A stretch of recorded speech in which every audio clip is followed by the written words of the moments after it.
नमः हरे हराय नमः। हरे कृष्णा। आज हम भगवत गीता अध्याय 13 श्लोक नंबर 10 सीखेंगे। चलिए शुरू करते हैं। असक्तिरनभिष्वङ्गः पुत्रदारगृहादिषु नित्यं च समचितत्वम् इष्टानिष्टोपपतिषु। अब हम इसे धीरे धीरे बोलकर समझते हैं। असक्तिर अनभिष्वङ्गः पुत्रदारगृहादिषु नित्यं च समचितत्वम् इष्टानिष्टोपपतिषु। अब हम इसे फिर से गाते हैं। असक्तिरनभिष्वङ्गः पुत्रदारगृहादिषु नित्यं च समचितत्वम् इष्टानिष्टोपपतिषु। अब हम समझते हैं भगवान श्री कृष्ण इस श्लोक में किन गुणों के बारे में बात कर रहे हैं। संतान, स्त्री, घर तथा अन्य वस्तुओं की ममता से मुक्ति, अच्छी तथा बुरी घटनाओं के प्रति संभाव। हरे कृष्णा। चलिए अब हम महाप्रेम प्रभु जी से इस श्लोक के बारे में और अच्छे से समझते हैं। हरे कृष्णा जी। भगवान श्री कृष्ण बहुत अद्भुत गुणों के बारे में हमें बताते हैं और हमको प्रयास करना है ये सारे गुणों को अपने जीवन में उतारना। तो आज हम लोग डिस्कस करेंगे नित्यम। नित्यम का मतलब हो गया निरंतर। च समचितत्वम, जो सम कहाँ संभाव रखना है? चित्त में। चित्त का मतलब हुआ मन, मतलब मन व्यथित नहीं होना है। कब? इष्ट। इष्ट मतलब जो मन को बहुत अच्छा लगता है, अगर वो मिल जाए तो क्या होता है? मन विचलित हो जाता है, व्याकुल हो जाता है, कूदने लगता है, मन के तार बजने लगते हैं। उसको बोलते हैं इष्ट की प्राप्ति। अनिष्ट मतलब जो हम नहीं चाहते और अगर वही हो जाए तो हमारा मन फिर व्यथित हो जाता है, बड़ा ही विह्वल हो जाता है और फिर मन के तार बजने लगते हैं। और यहाँ पर बोला गया कि दोनों के अंदर चाहे जीवन में अनुकूलताएं मिले या जीवन में प्रतिकूलता मिले, दोनों ही अवस्था में मन का समभाव में रहना, ये वास्तव में बहुत अद्भुत गुण है। आप में से बहुत सारे लोगों ने देखा होगा कि लोग भक्ति करते हैं। क्यों करते हैं? पहली तरह की भक्ति करते हैं स्वार्थ की, कि भगवान ये 11 रुपए का प्रसाद चढ़ा दिया है, मेरा व्यापार में बहुत फायदा करना। या फिर ये 11 रुपए का नारियल चढ़ा दिया है भगवान, बस मेरे जीवन में कष्ट मत भेजना। तो कई लोग तो भगवान को जिम्मेदार समझते हैं जीवन में जब कष्ट आता है, पर वास्तव में हम भगवत गीता के माध्यम से समझते हैं भगवान हमारे परम हितैषी है और वे क्यों हमारे जीवन में दुख भेजेंगे। सभी व्यक्ति अपने ही कर्मों के अनुसार सुख और दुख को प्राप्त करते हैं, तो कभी भी भगवान को दोष मत दीजिए। जब जीवन में कष्ट आए, जीवन में दुख आए, जीवन में बीमारी आए। और कई लोग तो भक्ति ऐसे करते हैं कि जी बस फायदा हो जाए हमको, कहीं भगवान गुस्सा नहीं हो जाए हमारे ऊपर, इसीलिए जी आरती कर लेते जी बस। तो ऐसी स्वार्थ की भक्ति हमको नहीं करनी है। भगवत गीता हमको बहुत मजबूत बनाती है। लोग बहुत डरपोक है, बहुत ज्यादा डरपोक है, थोड़ा भी दुख मिलता है घबरा जाते हैं। भगवत गीता हमको मजबूत बनाती है, कहती है जीवन में सुख भी मिलेगा, जीवन में दुख भी मिलेगा, कोई भी हो, पर हमको विचलित नहीं होना है। जैसे समुद्र के अंदर लहरें आती ही जाती है, ऐसे ही जीवन में दुख आता ही रहेगा। तो हमको क्या करना है? दुखों का सामना करना है। हमें लहरों में किस तरह से तैरना है वह सीखना है। और भगवत गीता हमको यही सिखाती है, दुखों से डरिए मत, दुखों से घबराइए मत, जीवन में जितने दुख मिलते हैं वो सब के सब हमारी भलाई के लिए होता है। जिस व्यक्ति के जीवन में दुख आता है वह विनम्र बनता है, नहीं तो क्या होगा, जिसके जीवन में दुख नहीं आता वो बहुत जल्दी घमंडी बन जाते हैं। और बहुत सारे लोग ऐसे होते हैं, थोड़ा सा संपत्ति मिल जाती है तो बहुत घमंडी बन जाते हैं, अरे हमारे पास इतना पैसा है।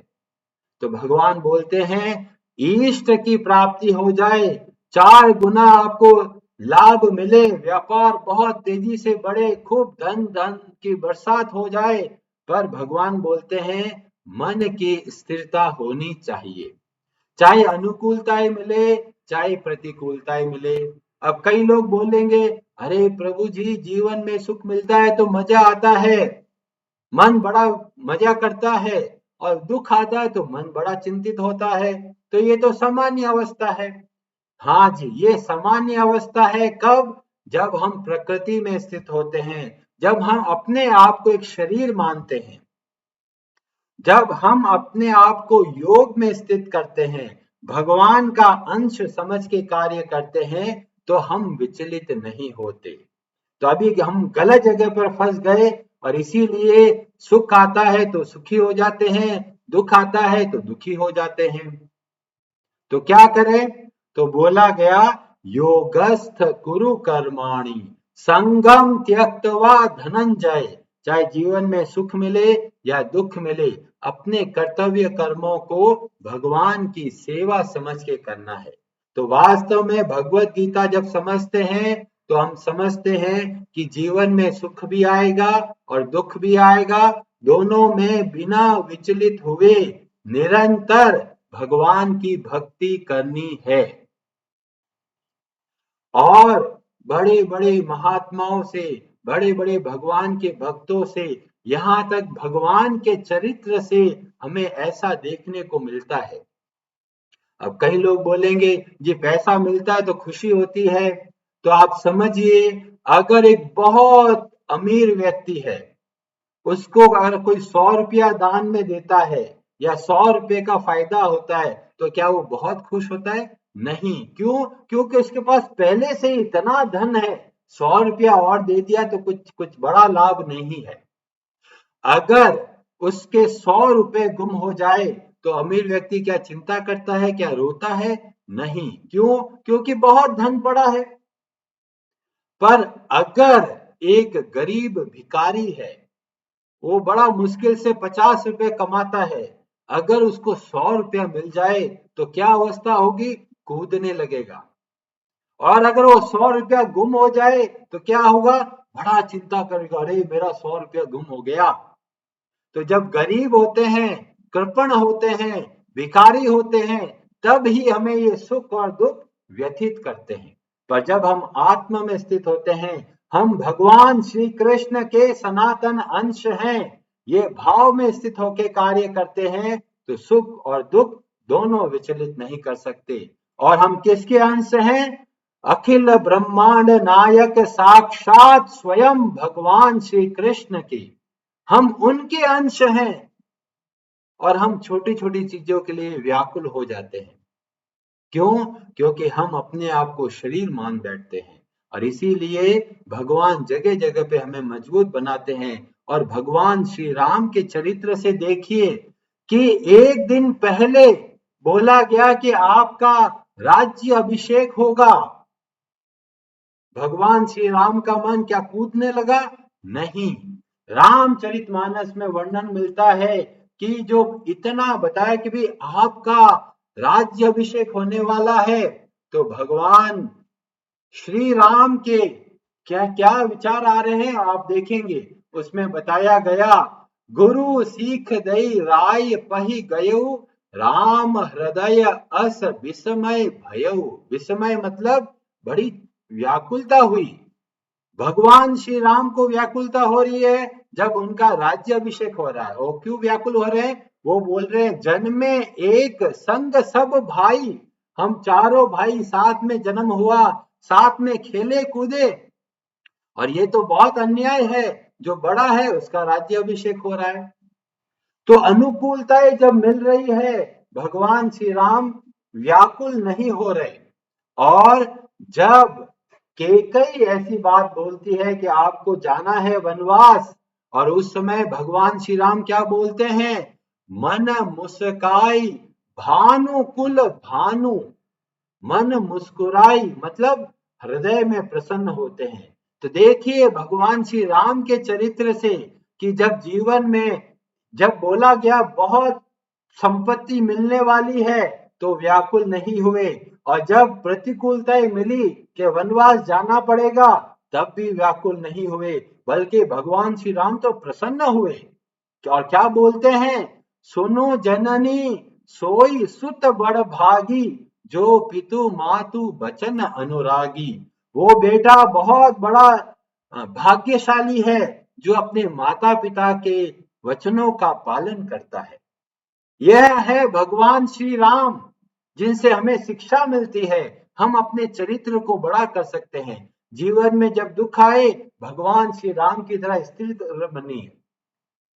और चैतन्य महाप्रभु भी हमें यही सिखाते हैं भक्ति कैसे करनी है। भक्ति बताया गया शिक्षाष्टकम में बहुत सुंदर तरीके से। श्री चैतन्य महाप्रभु बोलते हैं, आश्लाष्य वा पाद रताम पिनष्टु माम अदर्शनम मर्म हताम करोतु वा यथा तथा वा विदधातु लंपटो मत प्राणनाथस्तु स एव ना परः। हे भगवान, आप चाहो मुझे अपना कर प्रसन्न करें या मुझे ठुकरा कर मुझे मर्म हत करे, मुझे ठेस पहुंचाएं, कुछ भी हो जाए आप ही मेरे स्वामी हो। मत प्राण नाथस्तु न स एव, और कोई नहीं। आप चाहे मेरे को जीवन में सुख भेजिए चाहे जीवन में दुख भेजिए, बट आप ही मेरे स्वामी हैं और आपके सिवाय और कोई मेरा नाथ नहीं है। इस तरह से हमको भक्ति करनी है। और बहुत लोग जब बहुत धन मिलता है तो सोचते हैं अरे भगवान की बहुत कृपा हुई है, आज तो बहुत धन मिला है। ये भगवान की वास्तविक कृपा नहीं है। वास्तविक कृपा है जब इतना धन मिलने के बाद भी आप विनम्र रहें, सारी संपत्ति को भगवान की समझें और मन में व्याकुलता नहीं हो, तो ये वास्तव में कृपा है। और ये हमें पता चलता है श्रीमद् भागवतम में महाराज अम्बरीश के चरित्र से। वहां पर वर्णन मिलता है, वासुदेवे भगवती तद भक्तेषु च साधुषु प्राप्तो भावम परम विश्वम ये नेदम लोष्ट्रवत स्मृतम।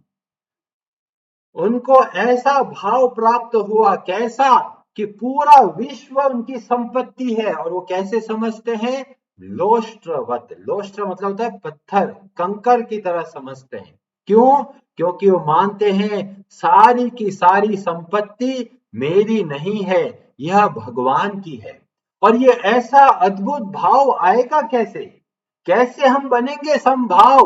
तो इसका उत्तर पहली वाली लाइन में बोला गया, वासुदेवे भगवती तद भक्तेषु च साधुषु।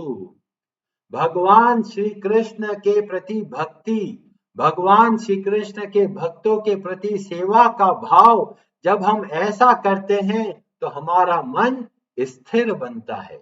और चैतन्य महाप्रभु इसको बहुत जोर देके समझाते हैं, चेतो दर्पण मार्जनम। हमारा चित्त शुद्ध होता है और जितना मन शुद्ध होगा उतना वह स्थिर बनेगा। और मन शुद्ध कब होता है? जब हम भगवान के नामों का जप करते हैं। और इसीलिए हम सबको प्रेरणा दी जाती है बहुत सावधानी से ध्यान पूर्वक बोल बोल कर भगवान के नामों का जप करना है। जितना सावधानी से आप जप करेंगे आपका मन बहुत मजबूत बनेगा, आपका मन विचलित नहीं होगा। जब जीवन में कष्ट आएगा, जीवन में जब भोग आते हैं, मन के सारे तार बजने लग जाते हैं। पर जब हम भक्ति के द्वारा भगवान की सेवा करते हैं तो हम मन में बहुत मजबूत बनते हैं। तो आप में से जो जो ये समझता है कि मेरा मन बहुत व्याकुल हो जाता है, घबरा जाता है, भोग की वस्तु आती है तो मन विचलित हो जाता है। तो आप भगवान के नामों का जप कीजिए। बोल बोल के करना है, मन में जप नहीं करना है। जब मुंह से जप करते हैं तो बाहर भी प्रकाश होता है, भीतर भी प्रकाश होता है। तुलसीदास जी बताते हैं कि ये एक मणि की तरह है, आप मुंह पर रखिए, बाहर और भीतर दोनों जगह प्रकाश होगा। इसलिए बोल बोल कर हर रोज नियम से भगवान के नामों का जप करना है। चाहे जीवन में सुख मिले या जीवन में दुख मिले, हमें बहुत स्थिरता के साथ में भक्ति करनी है। हरे कृष्णा जी। हरे हराये नमः।